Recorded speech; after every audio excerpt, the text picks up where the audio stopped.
السلام علیکم ناظرین، پروگرام ویوز آن لائن کے ساتھ میں ہوں حسن رانا۔ ناظرین، اگر ابھی تک آپ نے ہمارا کے ٹی وی آفیشیل کا یوٹیوب چینل سبسکرائب نہیں کیا تو فوراً آپ ہمارا کے ٹی وی آفیشیل کا یوٹیوب چینل سبسکرائب کیجیے اور بیل کے بٹن کو دبانا نہ بھولیے تاکہ آپ کو جو ہمارے نئے ویڈیوز ہیں ان کی اپڈیٹس جو ہیں وہ ٹائم سے مل سکیں۔ ناظرین، کچھ دنوں قبل ایک معاملہ سوشل میڈیا پہ کافی گردش کرتا رہا اور زیر بحث رہا، وہ تھا حج فارم میں سے متعلق، حج فارم میں ختم نبوت کے حلف نامے سے متعلق۔ ہوا کچھ یوں کہ گزشتہ جو کچھ سال تھے اس میں حج کا جو فارم تھا وہ حجاج کرام کے لیے جو ان کو ایک انٹری جمع کروانی پڑتی ہے جس میں ان کے سارے کوائف ہوتے ہیں، وہ کافی صفحات پہ مشتمل تھا۔ تو اس سال یہ ہوا کہ گورنمنٹ نے کیا کچھ یوں کہ اس کو دو حصوں میں تقسیم کر دیا۔ جو پہلا حصہ تھا اس کو انہوں نے ڈیٹا انٹری فارم کا نام دیا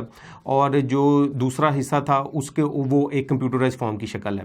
تو ہوا کچھ یوں کہ یہ جو 15-16 صفحاتی پہلے ایک فارم ہوا کرتا تھا، اس کے اندر جہاں پر میڈیکل سرٹیفکیٹ اور دیگر دوسرے کوائف جو تھے وہ موجود تھے، اسی میں ایک ختم نبوت کا حلف نامہ بھی موجود تھا۔ یہ سب حلف نامہ اس لیے شامل کیا گیا تاکہ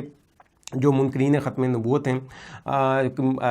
جو قادیانی لوگ ہیں، وہ جو ہے وہ دھوکہ دے کر جو ہے وہ وہاں پہ سعودی عرب میں نہ چلے جائیں اپنے آپ کو مسلمان ظاہر کر کے۔ تو ہوا کچھ یوں کہ اس سال جو گورنمنٹ نے جو فارم جاری کیا، جیسا کہ میں نے پہلے بتایا کہ دو حصوں میں اس کو تقسیم کیا، جس کو پہلے حصے کو ڈیٹا انٹری فارم کا نام دیا گیا۔ اس ڈیٹا انٹری فارم کے اندر ختم نبوت کا حلف نامہ جو تھا وہ انیشلی موجود نہیں تھا۔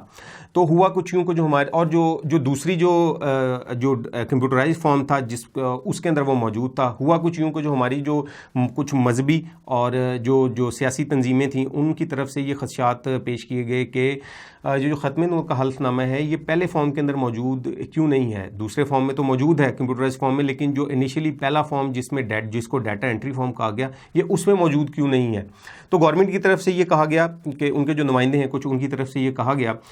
کہ ایکچولی جو اصل قانونی حیثیت ہے وہ دوسرے فارم کی ہے جو کہ کمپیوٹرائز فارم ہے، جس کے اندر حج اپلیکینٹس کی تصویر بھی لگی ہوگی، میڈیکل سرٹیفکیٹ بھی ہوگا، ان کے دستخط بھی ہوں گے اور ایکچوئل قانونی حیثیت اس کی ہے۔ جو پہلا فارم ہے وہ گورنمنٹ نے اپنی آسانی کے لیے اور چیزوں کو کمپیوٹرائز کرنے کے لیے اس کو صرف ڈیٹا انٹری فارم کا نام دیا، جس کے اندر ایپلیکینٹس کی بیسک انفارمیشن ہوگی اور وہ بینک کو دیں گے، بینک اس کو دیکھ کر وہ سارا ڈیٹا جو ہے اس کی انٹری کمپیوٹر میں کرے گا اور کمپیوٹر پھر اس کے بعد اس انٹری کے مطابق ایک فارم جنریٹ کرے گا، اور جو وہ فارم جنریٹ کرے گا ایکچوئل گورنمنٹ کے مطابق وہ ایکچوئل ایسا فارم ہے جس کی قانونی حیثیت ہے۔ اس کے اوپر ختم نبوت کا حلف نامہ بالکل ویسے ہی موجود ہے۔ جنہوں نے حج پہ جانا ہے، کوئی بھی شخص اس پہ سائن کیے بغیر، ختم نبوت کے حلف نامے پہ سائن کیے بغیر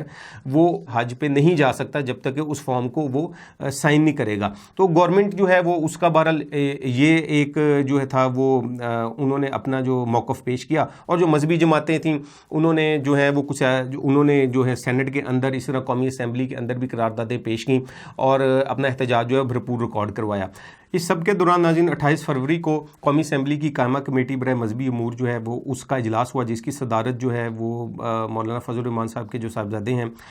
مولانا اسد محمود صاحب انہوں نے کی، جو کہ اس قائمہ کمیٹی کے چیئر پرسن بھی ہیں، انہوں نے کی، اور اس اجلاس کے دوران بھی یہ ایشو سامنے آیا، جس کے بعد وفاقی وزیر جو مذہبی امور ہیں نور الحق قادری صاحب، ان کا یہ موقف، ایک نیا موقف جو ہے ہمارے سامنے آیا۔ ان کا ایک ویڈیو بھی سامنے آیا جس کے اندر انہوں نے یہ موقف دیا کہ میری جو وزارت ہے اس نے بھی جو ہے وہ جو ہے مجھے صحیح انفارمیشن نہیں دی اور مجھ سے کچھ چیزیں بغیر پوچھے اور جو ہیں وہ چینج کر دی گئیں، اور جو ختم نبوت کا جو حلف نامہ ہے یہ دونوں فارم میں ہونا چاہیے تھا، اور جو میری وزارت ہے اس نے معاملے کی جو حساسیت ہے اس کو نہیں دیکھا۔ یہ معاملہ چونکہ ختم نبوت کا جو معاملہ ہے بہت حساس ہے۔ تو ناظرین، جس وقت نور الحق قادری صاحب جو کہ وفاقی وزیر ہیں مذہبی امور کے، ان کا یہ جو بیان سامنے آیا کہ جس میں انہوں نے تحفظات کا اظہار کیا کہ میری وزارت جو ہے اس نے ہی مجھے جو ہے وہ پوری انفارمیشن نہیں دی اور ان کی کنسنٹ شامل نہیں رہی کہ اس سارے پروسیجر کے اندر، تو ظاہری سی بات ہے ختم نبوت کی جو آرگنائزیشنز ہیں ان کے اندر جو ہے وہ اس قسم کے جو سینٹیمنٹس کا پیدا ہونا اور تحفظات کا پیدا ہونا ایک قدرتی عمل ہے۔ ظاہری بات ہے کہ ختم نبوت کی جو آرگنائزیشنز ہیں اور تو ان کی کئی دہائیوں پہ محیط جو ہے وہ جد و جہد ہے رد قادیانیت کے حوالے سے، ملک میں ناموس رسالت اور قوانین ختم نبوت کے حوالے سے ایک ان کی سیاسی اور جو ہے وہ جد و جہد رہی ہے اور قانونی جد و جہد رہی ہے۔ تو ناظرین، لیکن لیکن اس کے بعد ایک مزید جو ہے وہ پیش رفت وہ یہ ہوئی کہ نور الحق قادری صاحب نے اس کے بعد یہ کہا کہ اب یہ فیصلہ ہوا ہے کہ جو ختم نبوت کا جو حلف نامہ ہے جو کہ صرف دوسرے فارم میں تھا ان کے مطابق جس کی اصل قانونی حیثیت ہے، اب اس کو پہلے فارم کا حصہ بھی بنا دیا گیا ہے۔ یہ جو قائمہ کمیٹی کی یہ جو میٹنگ ہوئی اس کے بعد جو ایک ان کا ویڈیو سامنے آیا تھا جس میں انہوں نے تحفظات کا اظہار کیا تھا، اس کے بعد یہ فیصلہ ہوا، اور اب جو سامنے ہمارے نئی جو پیش رفت ہے وہ یہ ہے کہ اس فارم جو پہلا فارم ہے اس کے اندر بھی ختم نبوت کا جو حلف نامہ ہے اس کو شامل کر دیا گیا ہے، اور جو دوسرا فارم ہوگا کمپیوٹرائزڈ اس کے اندر بھی وہ شامل ہوگا، اور حاج اپلیکینٹس کو دونوں فارمز کے اوپر دستخط کرنے ہوں گے۔ اور جو اطلاعات کے مطابق تقریباً 40,000 ایسی درخواستیں ہیں جو کہ اب تک جمع ہو چکی ہوئی ہیں، اور وہ پہلے فارم کے ساتھ جمع ہو چکی ہیں، جس کے اندر پہلے فارم کے اندر جس فارم کے اندر ختم نبوت کا حلف نامہ موجود نہیں تھا، جن لوگوں نے وہ جمع کروائی ہیں وہ ابھی تک 40,000 ہو گئی ہیں۔ اب سوال یہ پیدا ہوتا ہے کہ کیا ان 40,000 لوگوں کو دوبارہ فارم دیے جائیں گے اور ان سے دوبارہ دستخط لیے جائیں گے، یا ان 40,000 کے علاوہ جو نئی درخواستیں ہوں گی صرف ان کے ساتھ حلف نامہ جو ہے وہ اس کو اٹیچ کیا جائے گا۔ ناظرین، یہ تھی اب تک اس معاملے کے اوپر پیش رفت، اور اب مزید آگے دیکھتے ہیں کہ گورنمنٹ جو ہے وہ اس پہ کیا لائحہ عمل اختیار کرتی ہے، کیا فیصلے سامنے آتے ہیں مزید، اور کیا اپڈیٹس ہوتی ہیں۔ ان تمام تر معاملات کے اوپر بات کرنے کے لیے آج ٹیلی فون لائن پر ہمارے ساتھ پروگرام میں موجود ہوں گے عالمی مجلس تحفظ ختم نبوت کے انفارمیشن سیکرٹری مولانا عزیز الرحمان ثانی صاحب۔ جی ناظرین، ہمارے ساتھ لائن پر موجود ہیں عالمی مجلس تحفظ ختم نبوت کے انفارمیشن سیکرٹری جناب مولانا عزیز الرحمان ثانی صاحب۔ عزیز الرحمان صاحب، بہت شکریہ جی ہمیں پروگرام میں جوائن کرنے کا۔ جی جزاک اللہ جی، جزاک اللہ جی عزیز الرحمان صاحب، سب سے پہلے یہ بتائیے کہ ابھی تک یہ سارا جو معاملہ ہے حج فارم سے متعلق اور حلف نام سے متعلق، اس پر آپ کی کیا رائے ہے؟ جی جزاک اللہ رانا صاحب، اللہ آپ کو جزاک خیر عطا فرمائے۔ آپ نے اس بہت ہی اہم ایشو کے حوالے سے میری رائے جاننے کی کوشش کی ہے۔ جی میں درخواست کرتا ہوں، الحمدللہ ہمیشہ حج فارم کے اندر حلف نامہ موجود رہا ہے جی۔ صرف حج فارم میں کے اندر نہیں، شناسی کارڈ کے فارم میں بھی، پاسپورٹ کے فارم میں بھی، اور ووٹر فارم میں بھی ختم نبوت کا حلف نامہ ہمیشہ رہا ہے۔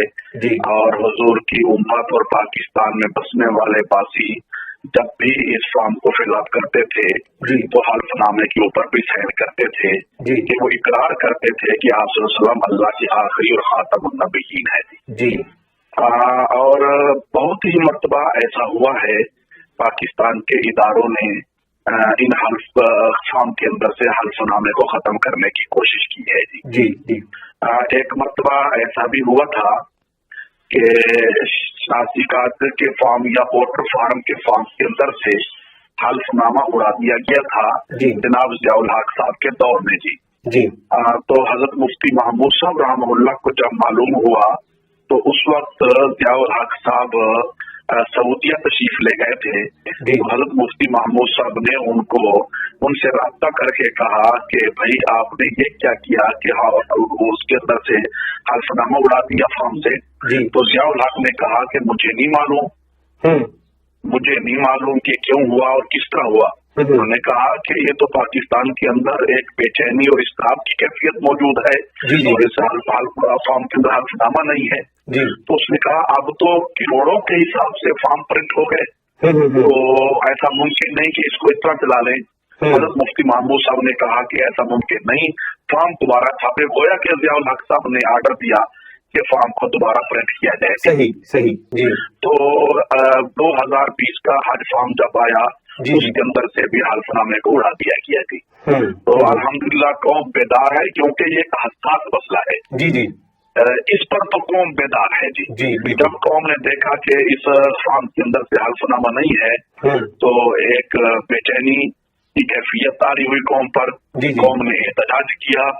اور حکومتی حلقوں تک اس اپنا پیغام پہنچایا۔ تو اللہ نے بہت ہی کرم فرمایا کہ وہ حلف نامہ بحال ہوا، اور یہ جناب وزیر نور الحق صاحب قادری جو ہیں یہ یقیناً مبارکباد کے مستحق ہیں، جنہوں نے اس حساس مسئلے کو سمجھا ہے اور قوم کی اس طرح کو بھی سمجھا ہے۔ عزیز الرحمان صاحب، یہ بتائیے گا کہ یہ 92 نیوز کے بیورو چیف ہیں، انہوں نے انکشاف کیا کہ ایسا لگتا ہے کہ ان اداروں کے اندر جو بلکہ انہوں نے تو یہ نام لیا ہے کہ جو وفاقی وزارت ہے مذہبی امور کی، اس میں کچھ ایسے عناصر جو ہیں وہ شامل ہیں جو کہ اس میں ملوث ہیں۔